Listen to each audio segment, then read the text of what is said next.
Good morning all of you.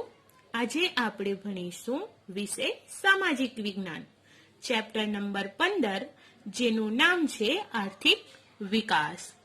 મિત્રો, આર્થિક વિકાસ કોને કહેવાય? આર્થિક વિકાસ શું છે? ખ્યાલ છે તમને? કાંઈ વાંધો નહીં, ચાલો આપણે ભણીએ આર્થિક વિકાસ, એની વિસ્તૃત રીતે સમજૂતી મેળવીએ. મિત્રો, આર્થિક વિકાસ એટલે દેશની કુલ આવકને રાષ્ટ્રીય આવક કહેવામાં આવે છે. એટલે કે દેશની રાષ્ટ્રીય આવક છે એમાં સતત વધારો થાય, દેશની માથાદીઠ આવકમાં સતત વધારો થાય અને લોકોના જીવન ધોરણમાં સુધારો થાય, તેને આર્થિક વિકાસ કહેવામાં આવે છે. તો જોઈએ આર્થિક વિકાસ પાઠની પ્રસ્તાવના સ્વરૂપે. પ્રત્યેક વ્યક્તિની પ્રત્યેક સવાર અલગ અલગ હોય છે. મિત્રો, પ્રત્યેક એટલે દરેક વ્યક્તિ છે એની દરેક સવાર અલગ અલગ હોય છે. જેમ કે મારી પણ, તમારી પણ. કેટલાક લોકો છે જે ભૌતિક સુખ સુવિધાથી પોતાનું જીવન છે એ ભરપૂર સુવિધાથી જીવન જીવતા હોય છે, પરંતુ વિશ્વની મોટા ભાગની વસ્તી છે એનું પોતાનું જીવન અસ્તિત્વ ટકાવી રાખવા માટે ઘણા બધા એવા સંઘર્ષો પણ કરતી હોય છે. આ ગરીબ તરીકે ઓળખાતા લોકો માટે ભૌતિક સુખ સુવિધા કે આરામ એક કલ્પનાનો વિષય છે. મિત્રો, આપણે એવું વિચારી શકીએ કે જે ગરીબ લોકો છે એ પોતાનું જીવન ટકાવી રાખવા માટે ઘણા બધા એવા સંઘર્ષો કરે છે, પરંતુ તે ગરીબ તરીકે ઓળખાય છે. હવે પોતાની એવી ભૌતિક સુવિધાઓ છે, આરામ છે, એ બધાનું આપણે કલ્પના કરવી પણ મુશ્કેલ છે. તો એ કલ્પનાનો વિષય છે કે પોતાનું સુખ સુવિધા અને આરામ કેવી રીતે પોતે મેળવતા હશે, એમને મળતું હશે કે નહીં મળતું હોય એ પણ ખ્યાલ આવતો નથી. આવી જો પરિસ્થિતિ હોય એ કેવી રીતે ઉદ્ભવે, એટલે કે ગરીબીની પરિસ્થિતિ કેવી રીતે ઉદ્ભવી અને આ પરિસ્થિતિમાં લોકો ગરીબીમાંથી બહાર કેવી રીતે નીકળવું વગેરે જેવા પ્રશ્નોનો ઉત્તર છે આ. હવે સમજ મેળવીએ આપણે સૌપ્રથમ આર્થિક વિકાસની. આજના આધુનિક યુગમાં વિશ્વનો પ્રત્યેક દેશ છે એ વિકાસ માટે પ્રયત્ન કરી રહ્યો છે. એટલે કે આપણે કહીએ આખા વિશ્વનો પ્રત્યેક, એટલે ભારત દેશ સિવાયના બીજા દેશો પણ વિકાસ માટે પ્રયત્ન કરી રહ્યા છે. પરંતુ વિકાસ એ માત્ર આર્થિક નહીં, પરંતુ અનેક પાસા ધરાવતી એવી સામાજિક પરિવર્તનની પ્રક્રિયા છે. મિત્રો, આપણે કહીએ કે આર્થિક વિકાસ એ સામાજિક પરિવર્તનશીલ પ્રક્રિયા છે. આર્થિક વિકાસ એ કોઈ પણ દેશની રાષ્ટ્રીય આવકમાં થતો વધારો સૂચવે છે અથવા તો દર્શાવે છે. આર્થિક વિકાસ એટલે શું? તો આગળ આપણે સ્ટાર્ટિંગમાં જ કીધું કે દેશની રાષ્ટ્રીય આવકમાં સતત વધારો થવો, એટલે કે આપણે કહીએ કે દેશની કુલ આવક છે એને રાષ્ટ્રીય આવક કહેવાય. તો એવી દેશની રાષ્ટ્રીય આવકમાં સતત વધારો થાય, દેશની માથાદીઠ આવકમાં વધારો થવો, લોકોના જીવન ધોરણમાં સુધારો થવો એટલે આર્થિક વિકાસ. આ બાબતને આર્થિક વિકાસ કહેવામાં આવે છે. એટલે કે આ ત્રણેય બાબતોનો સમાવેશ આર્થિક વિકાસમાં થાય છે. એટલે કે રાષ્ટ્રીય આવકમાં વધારો, માથાદીઠ આવકમાં વધારો અને જીવન ધોરણમાં સુધારો, એ બાબતોને આર્થિક વિકાસ કહેવામાં આવે છે. હવે ખ્યાલ આવશે ને આર્થિક વિકાસ કોને કહેવાય? દેશની કુલ આવકને રાષ્ટ્રીય આવક કહેવામાં આવે છે. મિત્રો, દેશની જે કુલ આવક છે, ટોટલ જે આવક છે દેશની, એને રાષ્ટ્રીય આવક કહેવામાં આવે છે. દેશની કુલ રાષ્ટ્રીય આવકને દેશની કુલ વસ્તી વડે ભાગવાથી માથાદીઠ આવક પ્રાપ્ત થાય છે. હવે આપણે કહીએ માથાદીઠ આવક કોને કહેવામાં આવે છે? તો આપણે કહીએ કે માથાદીઠ આવક એટલે દેશની કુલ રાષ્ટ્રીય આવકને દેશની કુલ વસ્તી વડે ભાગવાથી માથાદીઠ આવક પ્રાપ્ત થાય છે, અથવા તેને માથાદીઠ આવક કહેવામાં આવે છે. જ્યારે જીવન ધોરણમાં લોકોને પ્રાપ્ત થતી સગવડો જેવી કે અનાજ, કપડાં, શિક્ષણ, આરોગ્ય, વાહન વ્યવહારની સુવિધા અને રહેઠાણની સુવિધાને સમાવેશ થાય છે. હવે આપણે કહીએ કે રાષ્ટ્રીય આવક કોને કહેવાય? તો દેશની કુલ આવકને રાષ્ટ્રીય આવક કહેવામાં આવે છે. પછી માથાદીઠ આવક કોને કહેવામાં આવે છે? તો માથાદીઠ આવક એટલે કુલ રાષ્ટ્રીય આવકને દેશની કુલ વસ્તી વડે ભાગવાથી માથાદીઠ આવક કહેવામાં આવે છે. પછી જીવન ધોરણ કોને કહેવામાં આવે છે? તો લોકોને જે પ્રાપ્ત થતી સગવડો છે, જેમ કે અનાજ, કપડાં છે, શિક્ષણ છે, આરોગ્ય છે, વાહન વ્યવહારની સુવિધા છે અને એની રહેઠાણની સુવિધા છે, તો એને આપણે જીવન ધોરણ કહીએ છીએ. ભારતમાં આઝાદી પછી રાષ્ટ્રીય આવક અને માથાદીઠ આવકમાં વધારો થવાથી અનાજ, કપડાં, વીજળી, શિક્ષણ, આરોગ્ય, રહેઠાણ વગેરે સેવાઓના વપરાશ અને સુવિધાઓમાં વધારો થયો છે. હવે મિત્રો આપણે કહીએ કે ભારતને આઝાદી મળી. હવે એ આઝાદી પછીના દિવસોમાં જે રાષ્ટ્રીય આવક છે, એટલે કે દેશની કુલ આવક છે, એને રાષ્ટ્રીય આવક કહેવામાં આવે છે. મિત્રો યાદ રાખજો, રાષ્ટ્રીય આવક એટલે શું? તો દેશની કુલ આવકને શું કહેવામાં આવે છે? રાષ્ટ્રીય આવક.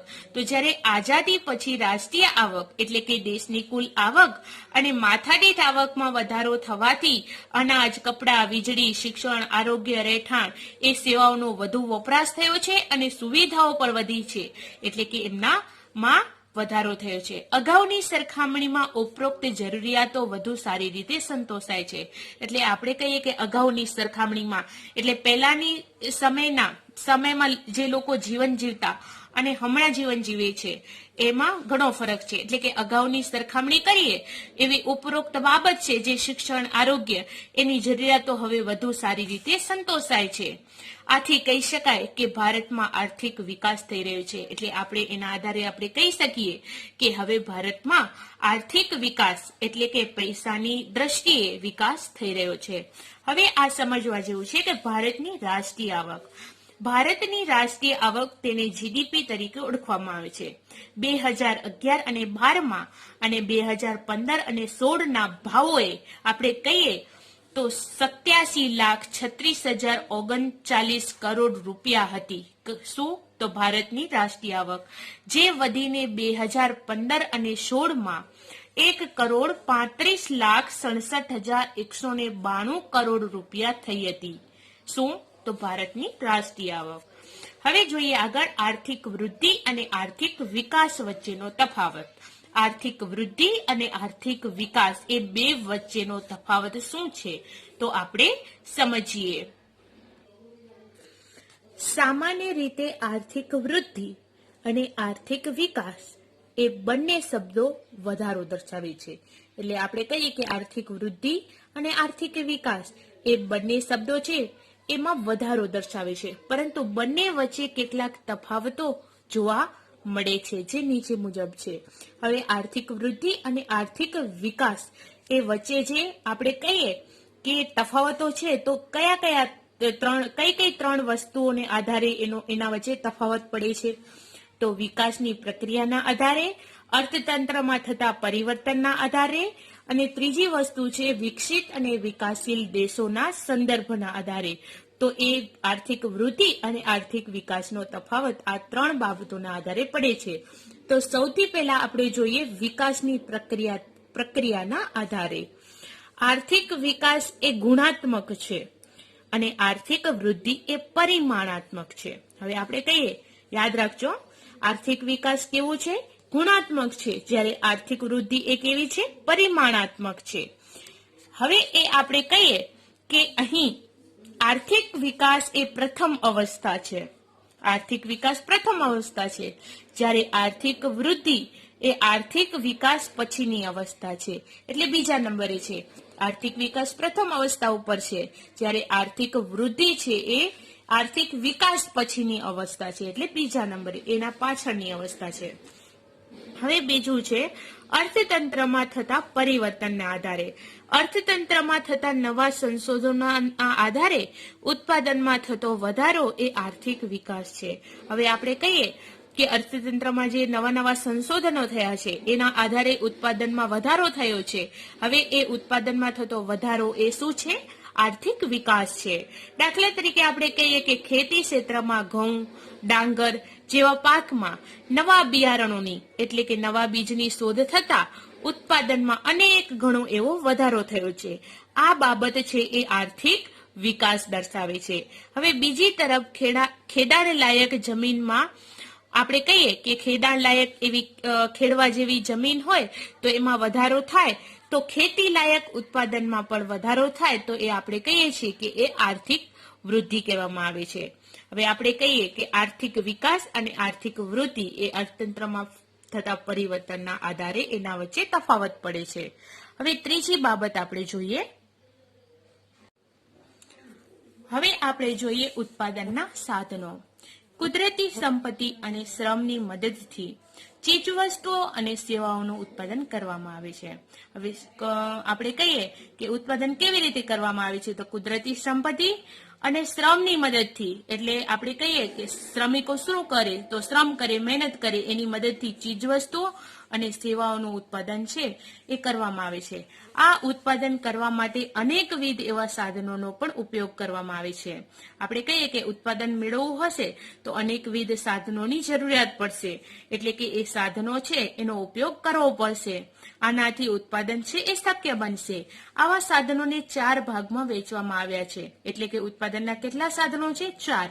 એક છે જમીન, બીજું છે મૂડી, ત્રીજું છે શ્રમ અને ચોથું છે નિયોજન એટલે કે નિયોજક. આ તમામ સાધનોનો પરિચય છે આપણે નીચે મુજબ મેળવીશું. પેલું છે જમીન. સામાન્ય અર્થમાં જમીનને આપણે પૃથ્વીની સપાટીના ઉપલા પડ તરીકે ઓળખીએ છીએ. હવે જમીન કોને કહેવાય? તો સામાન્ય અર્થમાં જમીનને આપણે પૃથ્વીની સપાટીનો જે ઉપલો પડ હોય તેને જમીન તરીકે ઓળખીએ છીએ. પરંતુ અર્થશાસ્ત્રની પરિભાષામાં એટલે કે અર્થશાસ્ત્રની ભાષામાં જમીન એટલે તમામ પ્રકારની એવી કુદરતી સંપત્તિ જે કુદરતે આપી છે આપણને સંપત્તિ, કે જેમાં પૃથ્વીની સપાટી ઉપર આવેલા જંગલો, નદીઓ, પર્વતો, પૃથ્વીના પેટાળમાં આવેલા ખનિજો, એટલે કે ખનિજોમાં કઈ બાબતો હોય, તો ખનિજોમાં પેટ્રોલ, ડીઝલ એવી બધી વસ્તુઓ જે પૃથ્વીના પેટાળમાં આવેલી છે, કોઈ ધાતુઓ હોય વગેરેનો સમાવેશ છે એ જમીનમાં થાય છે. આમ જમીન એ ઉત્પાદનનું કુદરતી સાધન છે, એટલે કે ઉત્પાદન મેળવવા માટેનું કુદરતે આપેલું સાધન છે જમીન. હવે આપણે બીજા પોઈન્ટ ઉપર આવીએ. ઉત્પાદનનું સાધન મૂડી. ઉત્પાદનની પ્રક્રિયામાં ઉપયોગમાં લેવાતા આવતા માનવ સર્જિત સાધનો કે જે યંત્રો, ઓજારો, મકાનો વગેરેનો સમાવેશ મૂડીમાં થાય છે. આપણે કહીએ કે ઉત્પાદનની પ્રક્રિયામાં ઉપયોગમાં આપણે લઈએ એવા માનવ સર્જિત એટલે કે આ મૂડી છે એ માનવ સર્જિત છે, કારણ કે માનવે સર્જી છે.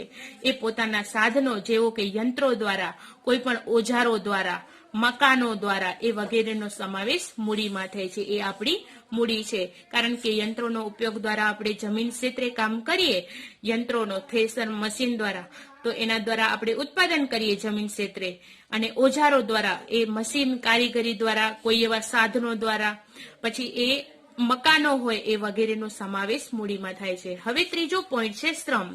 ભૌતિક વળતરની અપેક્ષાએ કરવામાં આવતા કોઈ પણ શારીરિક કે માનસિક કાર્યને શ્રમ કહેવામાં આવે છે. મિત્રો, શ્રમ કોને કહેવામાં આવે છે? તો ભૌતિક આપણને કોઈ પણ વળતર મળે એ વળતરની અપેક્ષાએ કરવામાં આવતા કોઈ પણ શારીરિક અને માનસિક આપણે કામ કરીએ તો એને શ્રમ કહેવામાં. જેમ કે જમીન ક્ષેત્રે આપણે શ્રમ કરીને આપણે પૈસા મેળવીએ છીએ, વળતર મેળવીએ છીએ. શ્રમ એ ઉત્પાદનનું સજીવ એવું સાધન છે. ખેત મજૂરો, કામદારો, શિક્ષકો, ડોક્ટરો, કારીગરો વગેરેના કાર્યને શ્રમ કહેવામાં આવે છે. પછી ચોથી બાબત જોઈએ ઉત્પાદનનું સાધન નિયોજક. ઉત્પાદનની પ્રક્રિયામાં જમીન, મૂડી, શ્રમ જેવા ત્રણેય સાધનોનું નફાના હેતુથી કુશળતાપૂર્વક એવું સંયોજન કરનાર વ્યક્તિને નિયોજક કહેવામાં આવે છે. મિત્રો, નિયોજક કોને કહેવામાં આવે છે? તો ઉત્પાદનની પ્રક્રિયા એમાં જમીન, મૂડી અને શ્રમ આ ત્રણેય સાધનો છે એનામાં આપણને નફો મળે છે. હવે એ નફાના હેતુથી આપણે કુશળતાપૂર્વક સંયોજન કરીએ એટલે કે સંયોજન કરનાર વ્યક્તિ છે એને નિયોજક કહેવામાં આવે છે. આ ત્રણેય સાધનોને યોજનાપૂર્વક ઉત્પાદનમાં જોડવાની કામગીરીને નિયોજક કહેવાય છે. તો અહીંયા આપણે આ પાઠ થોડું પૂરું કરીએ. આગળનું પાઠની ચર્ચા આપણે આગળના વિડીયોમાં કરીશું. Thank you. પાયાની અપર્યાપ્ત સેવાઓ. વિકાસ માટે અનિવાર્ય પાયાની સેવાઓ જેવી કે શિક્ષણ, વાહન વ્યવહાર, વીજળી, આરોગ્ય, બેન્કિંગ વગેરેનો આવા અર્થતંત્રમાં ઓછો વિકાસ જોવા મળે છે. એટલે આપણે કહીએ કે પાયાની જે બાબતો હોય, પાયાની જે અપર્યાપ્ત સેવાઓ હોય, જેમાં બેન્કિંગ, આરોગ્ય હોય, વીજળી હોય, શિક્ષણ હોય, તો એ છે એ અર્થતંત્રમાં એનો વિકાસ કેવો જોવા મળે છે? ખૂબ જ ઓછો જોવા મળે છે, જે દેશના વિકાસ માટે એ વિકાસ છે એ અવરોધક રૂપ બની જાય છે. હવે જોઈએ છેલ્લું લક્ષણ, આંતરરાષ્ટ્રીય વેપારનું સ્વરૂપ. વિકાસશીલ દેશોમાં વિદેશ વેપારનું સ્વરૂપ અને માળખું છે એ અલગ જોવા મળે છે. આ દેશો મુખ્યત્વે કૃષિ પેદાશો અને બગીચા પેદાશો તેમજ કાચી ધાતુઓની નિકાસ કરતા હોય છે. એટલે આપણે કહીએ કે વિકાસશીલ જે દેશો છે એમાં વિદેશ વેપારનું આખું સ્વરૂપ છે, એનું માળખું છે એ આ કંઈક અલગ જ જોવા મળે છે. જ્યારે આ દેશો છે એ મુખ્યત્વે કૃષિ પેદાશો અને બગીચા પેદાશો અને એના સિવાય કાચી ધાતુઓ છે એનું નિકાસ કરે છે. આ પ્રકારની નિકાસોની માંગ છે એ બહુ ઓછી હોય છે. એટલે કે આપણે કહીએ કે એક આપણા દેશમાંથી એ વસ્તુ છે એ બીજા દેશમાં ત્યાં મોકલે છે. એટલે કે બીજા દેશોમાં છે એ આપણી જે વસ્તુઓ છે અથવા તો કાચી ધાતુઓ છે એનો નિકાસ તો કરે છે, પરંતુ એ નિકાસ કરે છે એની માંગ બીજા દેશોમાં ખૂબ જ ઓછી જોવા મળે છે અને તેના ભાવો છે એ વસ્તુઓના, કાચી ધાતુઓના, તો એના નીચા ભાવો મળે છે, જેથી નિકાસોની કમાણી પણ કેવી થાય છે? ઓછી થાય છે. જ્યારે આયાતો છે એ ઔદ્યોગિક પેદાશો અને યંત્ર સામગ્રીની હોય છે. આપણે કહીએ કે આપણો દેશ છે એ કોઈ પણ વસ્તુની આયાત કરે છે તો એ ઔદ્યોગિક પેદાશો ક્ષેત્રે અને યંત્રોની સામગ્રી પ્રત્યે. આ વસ્તુના ભાવો છે એ વધુ હોવાથી આયાતો પાછળનું ખર્ચ પણ વધી જાય છે. હવે આપણે કહીએ કે એવા યંત્રો જેવી વસ્તુઓ છે એના ભાવો વધુ હોય છે. હવે એ વધુ ભાવો હોવાના કારણે જે આયાતો કરીએ છીએ તો એ પાછળનું ખર્ચ પણ એટલું જ વધી જાય છે. આમ વિકાસશીલ રાષ્ટ્રો માટે વિદેશ છે એ વિદેશ વેપારની શરતો છે એ પ્રતિકૂળ રહેવાથી દેશ ઉપર છે એ વિદેશી દેવું વધી જાય છે. એટલે આપણે કોઈ પણ વસ્તુ છે એ વિદેશમાંથી લઈએ તો એ પાછળનું ખર્ચ પણ આપણને વધી જાય. આથી કોઈ પણ વસ્તુ છે એ વિદેશ આપણા સુધી પહોંચાડે તો એ વિદેશનું દેવું આપણા ઉપર વધી જાય છે. આમ વિકાસશીલ દેશોમાં મુખ્યત્વે ઉપર મુજબના લક્ષણો જોવા મળે છે. ભારત એ વિકાસશીલ રાષ્ટ્ર હોવાથી આપણે કહીએ કે ઉપરના લક્ષણો વધતે ઓછે અંશે ભારતને પણ લાગુ પાડે છે. હવે જોઈએ આગળ આપણે આર્થિક અને બિન આર્થિક પ્રવૃત્તિઓ. તો ભારતીય અર્થતંત્રનો પરિચય મેળવતા પહેલા કે ભારતનું અર્થતંત્ર કેવું છે એનો પરિચય મેળવીએ પહેલા આપણે આર્થિક અને બિન આર્થિક પ્રવૃત્તિઓનો પણ થોડોક અભ્યાસ કરી લઈએ. સૌ પ્રથમ આપણે જોઈએ આર્થિક પ્રવૃત્તિ. આવક મેળવવાના એટલે કે આપણે કહીએ કે આપણે કોઈ પણ વસ્તુ છે એ વસ્તુ આપણે એનું વેચાણ કરીએ છીએ, એના દ્વારા શું મેળવીએ છીએ? આપણે આવક મેળવીએ છીએ. આપણે કહીએ કે કોઈ વેપારી છે એ વસ્તુ વેચે છે તો સામેવાળો વ્યક્તિ છે, ગ્રાહક છે, એ આપણને પૈસા આપે છે તો એ વેપારી છે એ આવક મેળવી કહેવાય. અને એ જ વેપારી જ્યારે કોઈ બીજી વસ્તુ છે એની જથ્થાબંધ ખરીદી કરે છે વેચવા માટે તો એને પ્રત્યે આપણે કહીએ તો એ ખર્ચ કરે છે. એટલે આવક મેળવવાના કે ખર્ચ કરવાના હેતુથી કરવામાં આવતી જે પ્રવૃત્તિ છે એને આર્થિક પ્રવૃત્તિ કહેવામાં આવે છે. દાખલા તરીકે ખેડૂત છે. હવે ખેડૂત છે એ આવક મેળવવા માટે એ કપાસ છે એનું ઉત્પાદન કરશે, પરંતુ એ કપાસને વેચશે ત્યારે એના પાસે આવક આવી કહેવાશે. પરંતુ જે આપણે કહીએ કે ખેડૂત છે એ કૃષિ ક્ષેત્રે ઉત્પાદન મેળવવા હશે તો સૌ પ્રથમ એ શું કરશે? તો બીજ લેશે, જંતુનાશક દવાઓ લેશે, ટ્રેક્ટર ખેડશે, તો એ બધું ખર્ચદાયક છે. તો આપણે કહી શકીએ કે આવક મેળવવાના અને ખર્ચ કરવાના હેતુથી પ્રવૃત્તિ એ કઈ પ્રવૃત્તિ છે? આર્થિક પ્રવૃત્તિ. એટલે એમાં ખેડૂત આવે, કારીગરો આવે, વેપારી આવે, શિક્ષક આવે, એવી બધી પ્રવૃત્તિ આર્થિક પ્રવૃત્તિ કહેવામાં આવે છે. પછી છે બિન આર્થિક પ્રવૃત્તિ. એટલે જે પ્રવૃત્તિનો હેતુ આવક મેળવવાનો કે ખર્ચ કરવાનો ન હોય તો તે પ્રવૃત્તિને બિન આર્થિક પ્રવૃત્તિ કહેવામાં આવે છે. મિત્રો યાદ રાખજો જે આવક મેળવવાની અને ખર્ચ કરવાની પ્રવૃત્તિ હશે એને આર્થિક પ્રવૃત્તિ કહેવામાં આવે છે, અને જે પ્રવૃત્તિનો હેતુ આવક મેળવવાનો અને ખર્ચ કરવાનો બંને નહીં હોય તો તેવી પ્રવૃત્તિને બિન આર્થિક કહેવામાં આવે છે. હવે આપણે ઉદાહરણ તરીકે કહીએ તો એમાં કઈ કઈ બાબતો આવે, તો આપણે કહીએ કે માતા છે એ પોતાના બાળકનું ઉછેર કરે છે, એટલે કે એનો ઉછેર કરે છે, એને મોટો કરે છે માતા પોતાના બાળકને. હવે વ્યક્તિ છે એ એના સમાજ સેવાના કાર્યો કરે છે. કોઈ પણ વ્યક્તિ છે એ પોતાની સમાજના સેવાના કાર્યો કરે છે તો એ બિન આર્થિક પ્રવૃત્તિ એને કહી શકાય. હવે આપણે જોઈએ ભારતીય અર્થકારણનું માળખું. અર્થતંત્રમાં થતી વિવિધ એવી અસંખ્ય જે ગણી ન શકાય એવી આર્થિક પ્રવૃત્તિઓ છે કે એવી વિવિધ વ્યવસાયો છે એને મુખ્ય 3 વિભાગોમાં વહેંચવામાં આવે છે, જેમ કે પ્રથમ પ્રાથમિક ક્ષેત્ર, બીજું માધ્યમિક ક્ષેત્ર અને ત્રીજું સેવા ક્ષેત્ર. તો આ આર્થિક પ્રવૃત્તિઓના આ વર્ગીકરણને વ્યવસાયિક માળખું તરીકે ઓળખવામાં આવે છે. એટલે આપણે એ 3 આર્થિક પ્રવૃત્તિઓ છે એના વર્ગીકરણ કરીએ છીએ, એ વર્ગીકરણને આપણે વ્યવસાયિક માળખા તરીકે ઓળખીએ છીએ. હવે આ 3 વિભાગો અને તેમાં સમાવેશ થતી પ્રવૃત્તિઓની ચર્ચા છે એ નીચે આપણે કરીએ. પેલું છે પ્રાથમિક ક્ષેત્ર. અર્થતંત્રના આ વિભાગમાં ખેતી તેમજ ખેતી સાથે સંકળાયેલી પ્રવૃત્તિઓ જેવી કે પશુપાલન હોય, પશુ સંવર્ધન હોય, મત્સ્ય ઉદ્યોગ હોય, મરઘા અને બતકાનો ઉછેર કરવાનું હોય, જંગલો હોય, કાચી ધાતુઓનું ખોદકામ કરવાનું હોય, તો વગેરે એવી પ્રવૃત્તિઓ છે એ બધી કેવી છે? પ્રાથમિક છે. તો એ બધી પ્રવૃત્તિઓનો સમાવેશ પ્રાથમિકમાં કરવામાં આવે છે, એટલે કે પ્રાથમિક ક્ષેત્રમાં કરવામાં આવે છે. બીજું છે માધ્યમિક ક્ષેત્ર. આ વિભાગમાં નાના અને મોટા પાયાના ઉદ્યોગો, બાંધકામ વગેરે જેવી પ્રવૃત્તિઓનો સમાવેશ માધ્યમિક ક્ષેત્રમાં કરવામાં આવે છે. હવે આ માધ્યમિક ક્ષેત્ર છે એ વિભાગ છે એ ઉદ્યોગ તરીકે પણ ઓળખવામાં આવે છે, કારણ કે નાના અને મોટા પાયાના ઉદ્યોગોનો સમાવેશ થાય છે, એટલે આ ઉદ્યોગ તરીકે પણ માધ્યમિક ક્ષેત્રને ઓળખવામાં આવે છે. જેમાં આપણે કહીએ કે ટાંકણીથી લઈને મોટા મોટા યંત્રો, મશીનરી સુધીની બધું ઉત્પાદન એમાં કરવામાં આવે છે. હવે ત્રીજો પોઈન્ટ જોઈએ આપણે સેવા ક્ષેત્ર. આ વિભાગમાં અનેકવિધ એવી સેવાઓનો સમાવેશ થાય છે. આવી સેવાઓમાં વ્યાપાર હોય, સંદેશા વ્યવહાર હોય, હવાઈ એટલે કે વિમાની તથા દરિયાની માર્ગો એટલે કે દરિયાઈ માર્ગો એટલે દરિયામાં રસ્તાઓ, શિક્ષણ, આરોગ્ય, બેન્કિંગ હોય, વીમા કંપનીઓ હોય, પ્રવાસ અને મનોરંજન વગેરેની કામગીરીનો સમાવેશ આ સેવા ક્ષેત્રમાં થાય છે. સામાન્ય રીતે વિકાસશીલ દેશોમાં પ્રાથમિક ક્ષેત્રનું પ્રભુત્વ ખૂબ જ હોય છે. રોજગારી તેમજ રાષ્ટ્રીય આવકમાં પ્રાથમિક ક્ષેત્રનો હિસ્સો છે એ સૌથી વધારે હોય છે.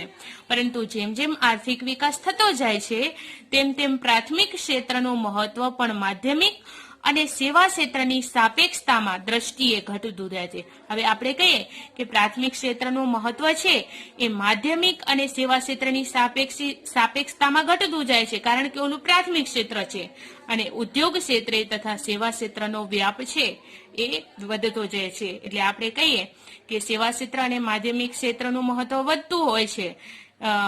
આપણે કહીએ કે એના પ્રાથમિક ક્ષેત્રની દ્રષ્ટિએ એટલે કે પ્રાથમિક ક્ષેત્રનું મહત્વ માધ્યમિક અને સેવા ક્ષેત્ર એ બંનેના ક્ષેત્રે ઘટતું જાય છે, જ્યારે ઉદ્યોગ ક્ષેત્રે અને સેવા ક્ષેત્રો એટલે કે ઉદ્યોગ ક્ષેત્રે તથા સેવા ક્ષેત્રનો વ્યાપ છે એ વધતો જાય છે. વિકસિત અને વિકાસશીલ દેશોના સંદર્ભમાં તફાવત. એટલે વિકસિત અને વિકાસશીલ દેશોના સંદર્ભમાં પણ બંને વચ્ચે તફાવત જોવા મળે છે. વિકસિત દેશોની રાષ્ટ્રીય આવકમાં થતો વધારો એ આર્થિક વૃદ્ધિ કહેવાય છે. હવે આપણે કહીએ કે જે વિકસિત થયેલા દેશો છે એની રાષ્ટ્રીય આવકમાં થતો વધારો છે એ આર્થિક વૃદ્ધિ ગણાય છે, જ્યારે વિકાસશીલ દેશોની રાષ્ટ્રીય આવકમાં થતો વધારો એ આર્થિક વિકાસ કહેવાય છે. મિત્રો યાદ રાખજો, વિકસિત એટલે આપણે કહીએ કે જે વિકસિત દેશો છે એની રાષ્ટ્રીય આવકમાં વધારો થયો એ આર્થિક વૃદ્ધિ, અને જ્યારે વિકાસશીલ દેશોની રાષ્ટ્રીય આવકમાં વધારો થતો એ આર્થિક વિકાસ કહેવાય છે.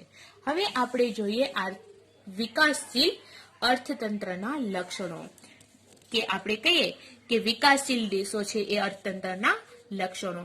વિકસિત અર્થતંત્ર અને વિકાસશીલ અર્થતંત્ર માથાદીઠ આવકના આધારે અલગ પાડવામાં આવે છે. હવે આપણે કહીએ કે વિકસિત અર્થતંત્ર અને વિકાસશીલ દેશોનું અર્થતંત્ર એ માથાદીઠ આવક છે એના આધારે અલગ પાડવામાં આવે છે. વિશ્વ બેંકના 2004ના વિશ્વ અહેવાલમાં 735 થી ઓછી માથાદીઠ આવક ધરાવતા દેશોને વિકાસશીલ અર્થતંત્ર તરીકે ઓળખવામાં આવે છે. હવે આપણે જ કહીએ કે વિશ્વ બેંકનો એવો અહેવાલ છે કે જે 735 થી ઓછી માથાદીઠ આવક ધરાવતા જે દેશો હોય એને વિકાસશીલ અર્થતંત્ર તરીકે ઓળખવામાં આવે છે. હવે વિકાસશીલ અર્થતંત્રના મુખ્ય લક્ષણો છે એ નીચે મુજબ ગણવામાં આવે છે. હવે આપણે એમાંનો પહેલો લક્ષણ એના વિશે સમજ મેળવીએ તો પહેલું છે નીચી માથાદીઠ આવક. વિકાસશીલ દેશોની રાષ્ટ્રીય આવક નીચી જોવા મળે છે. હવે આપણે કહીએ કે જે વિકાસશીલ દેશો છે એની રાષ્ટ્રીય આવક કેવી છે? નીચી જોવા મળે છે. જ્યારે વસ્તી વૃદ્ધિનો દર વધુ હોવાથી માથાદીઠ આવક નીચી રહે છે. હવે આપણે કહીએ કે રાષ્ટ્રીય આવક નીચી જોવા મળે છે વિકાસશીલ દેશોની, પરંતુ વસ્તી વૃદ્ધિ છે એનો દર વધુ હોવાથી એ માથાદીઠ આવક નીચી રહે છે. નીચી માથાદીઠ આવકને કારણે જીવન ધોરણ નીચું રહેવા પામે છે. હવે આપણે કહીએ કે માથાદીઠ આવકને કારણે જીવન ધોરણ પણ કેવું રહે છે? નીચું રહે છે. હવે બીજું પોઈન્ટ છે વસ્તી વૃદ્ધિ. વિકાસશીલ રાષ્ટ્રોમાં વસ્તી વધારો વધુ જોવા મળે છે. જે વિકાસશીલ રાષ્ટ્રો છે એમાં સતત વસ્તી છે એ વધતી રહે છે. જેમ કે આપણે જોઈએ કે ભારત દેશમાં પણ વસ્તી વધતી રહે છે. એ ઉપરાંત આપણે કહીએ ચીનમાં પણ વસ્તીમાં વધારો જોવા મળે છે. તો વિકાસશીલ એવા દેશો છે જેમાંનો આપણો ભારત છે. વિકાસશીલ રાષ્ટ્રોમાં વસ્તી વધારો વધુ જોવા મળે છે. આવા દેશોમાં વસ્તી વૃદ્ધિનો દર 2% અથવા તેનાથી પણ વધુ જોવા મળે છે. એટલે આપણે કહીએ કે વસ્તી વૃદ્ધિનો દર પણ 2% કે તેનાથી વધુ જોવા મળે છે. પછી ત્રીજું પોઈન્ટ છે કૃષિ ક્ષેત્ર પર અવલંબન. વિકાસશીલ રાષ્ટ્રોમાં ખેતી એ મુખ્ય આર્થિક પ્રવૃત્તિ હોય છે. હવે વિકાસશીલ રાષ્ટ્રો છે એમાં ખેતી મુખ્યત્વે કેવી પ્રવૃત્તિ છે? આર્થિક પ્રવૃત્તિ. અને દેશના 60% કરતા પણ વધુ લોકો છે એ રોજગારી માટે ખેતી પર આધારિત હોય છે. હવે દેશના એવા 60% આપણે કહીએ કે લોકો છે એનાથી પણ વધારે 60% થી પણ વધારે લોકો જે રોજગારી માટે ખેતી ઉપર આધારિત રાખે છે. આપણે કહીએ ને કે રોજગાર મેળવવા માટે. હવે રોજગાર આપણે કહીએ કે રોજ બરોજ જે કમાવતા હોય અને જે કામ કરવા માટે જાય તો એ રોજગારી માટે એ ખેતી ઉપર સૌથી વધારે 60% થી વધારે લોકો આધારિત હોય છે. દેશની રાષ્ટ્રીય આવકમાં પણ ખેતીનો ફાળો 25%ની આસપાસ હોય છે. હવે આપણે કહીએ કે દેશની રાષ્ટ્રીય આવક છે એ આવકમાં પણ ખેતીનો ફાળો છે એ કેટલા ટકા છે? 25%ની આસપાસ હોય છે. હવે ચોથું પોઈન્ટ છે આવકની વહેંચણીની અસમાનતા. વિકાસશીલ રાષ્ટ્રોમાં આવક તથા ઉત્પાદનના સાધનોની વહેંચણીમાં અસમાનતા જોવા મળે છે. હવે આપણે કહીએ કે વિકાસશીલ રાષ્ટ્રો છે એ રાષ્ટ્રોમાં આવક તથા ઉત્પાદનના એવા સાધનો છે એની વહેંચણીમાં સમાનતા નથી જોવા મળતી, પણ શું જોવા મળે છે? અસમાનતા જોવા મળે છે. આ અસમાનતા એ ગ્રામીણ અને શહેરી બંને વિસ્તારોમાં જોવા મળે છે. હવે આપણે કહીએ કે ઉત્પાદનના સાધનોની વહેંચણી અને આવક દ્વારા અસમાનતા જોવા મળે છે, પણ એ અસમાનતા જોવા ક્યાં મળે છે? તો ગ્રામીણ અને શહેરી બંને વિસ્તારોમાં જોવા મળે છે. દેશના ટોચના 20% ધનિક લોકો એટલે પૈસાદાર લોકો એ રાષ્ટ્રીય આવકનો 40% હિસ્સો ધરાવતા હોય અને તળિયાના 20% ગરીબ લોકો રાષ્ટ્રીય આવકનો 10% હિસ્સો ધરાવતા હોય છે. હવે આપણે કહીએ કે દેશના જે ટોચના 20% છે એટલે ટોચના 20% એટલે જે સાહુકાર આપણે કહીએ ને પૈસાદાર લોકો છે એ રાષ્ટ્રીય આવકનો કેટલો ટકા હિસ્સો ધરાવતા હોય છે? તો 40%. જ્યારે તળિયાના એટલે કે જે ગરીબ લોકો હોય છે એ આપણે કહીએ કે તળિયાના 20% એવા હોય છે, જેમ કે ગરીબ લોકો એવા હોય છે 20% જે રાષ્ટ્રીય આવકનો 10% જ હિસ્સો ધરાવતા હોય છે. આમ વિકાસશીલ રાષ્ટ્રોમાં આવક અને સંપત્તિનું કેન્દ્રીકરણ એ ધનિક લોકોમાં થયેલું જોવા મળે છે. હવે આપણે કહીએ કે એવા વિકાસશીલ રાષ્ટ્રો છે એમાં આવક અને સંપત્તિનું કેન્દ્રીકરણ છે એ ધનિક લોકો એટલે પૈસાદાર લોકોમાં થયેલું જોવા મળે છે. એટલે કે એમની પાસે આવક વધારે હોય છે. હવે 5મો પોઈન્ટ છે બેરોજગારી. મિત્રો, બેરોજગારી એટલે શું? તો બેરોજગારી એટલે પ્રવર્તમાન વેતન દરે કામ કરવાની લોકોને ઈચ્છા હોય, શક્તિ હોય અને તેમને કામ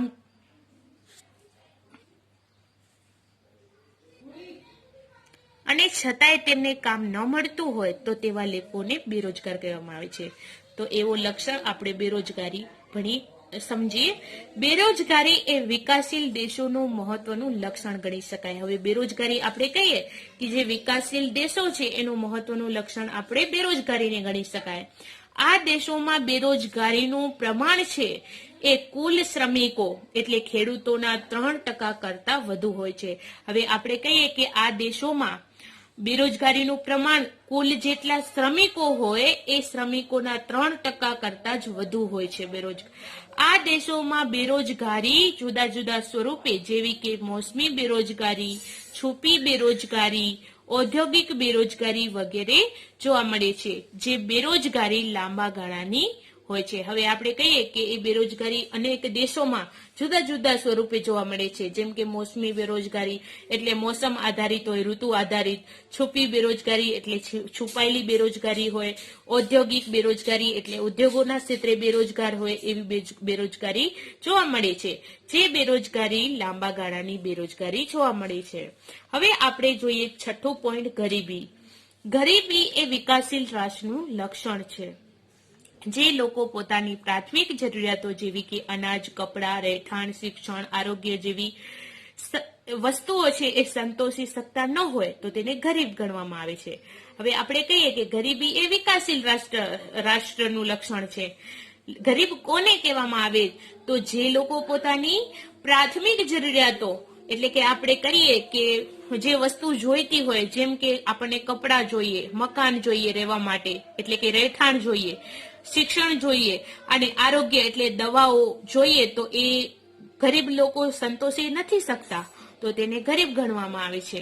વિકાસશીલ દેશોમાં આવા લોકોનું પ્રમાણ છે એ લગભગ કુલ વસ્તીના 3 ભાગ જેટલું જ હોય છે. એટલે આપણે કહીએ કે એવા વિકાસશીલ ઘણા દેશો છે કે એમાં એ લોકોનું પ્રમાણ લગભગ કુલ વસ્તી હોય એનો 3 ભાગ જેટલું જ જોવા મળે છે. હવે જોઈએ 7મો પોઈન્ટ, દ્વિમુખી અર્થતંત્ર. વિકાસશીલ દેશોમાં અર્થતંત્રનું સ્વરૂપ એ દ્વિમુખી પ્રવૃત્તિ છે, બે મુખ દ્વારા. એક બાજુ ગ્રામ્ય વિસ્તારમાં પછાત ખેત પદ્ધતિ, જૂની પુરાણી યંત્ર સામગ્રી, રૂઢિચુસ્ત સામાજિક માળખું, ઓછું ઉત્પાદન જોવા મળે છે. હવે આપણે કહીએ કે વિકાસશીલ દેશોમાં જે અર્થતંત્ર છે એનું સ્વરૂપ છે એ દ્વિમુખી હોય છે. એટલે આપણે કહીએ કે ગામડામાં અને શહેરોમાં તો ગ્રામીણ ક્ષેત્રે પછાત આપણે કહીએ કે પછાત ખેત પદ્ધતિ હોય પાછળ, પછી જૂની પુરાણી એવી યંત્ર સામગ્રી હોય એટલે જૂની એવી યંત્રોનો ઉપયોગ થયેલો હોય એવી વસ્તુઓ હોય, પછી રૂઢિચુસ્ત એવું સામાજિક માળખું હોય. હવે એમાંથી આપણે કહીએ કે ગ્રામીણ ક્ષેત્રે ઓછું વસ્તુ પાછળ ઓછું ઉત્પાદન જોવા મળે છે. હવે બીજી બાજુ આપણે કહીએ કે શહેરી, તો એ ક્ષેત્રમાં જે આધુનિક ઉદ્યોગો હોય, નવી જે ઉત્પાદન પદ્ધતિ હોય અને આધુનિક હમણાંના જે નવા યંત્રો હોય તેમજ વૈભવી જીવનશૈલી જોવા મળે છે. તો એ અર્થતંત્ર દ્રષ્ટિએ આપણે કહીએ કે દ્વિમુખી અર્થતંત્ર જોવા મળે છે. એ લક્ષણ છે વિકાસશીલ અર્થતંત્રનું. હવે જોઈશું 8મો પોઈન્ટ, પાયાની અપર્યાપ્ત એવી સેવાઓ.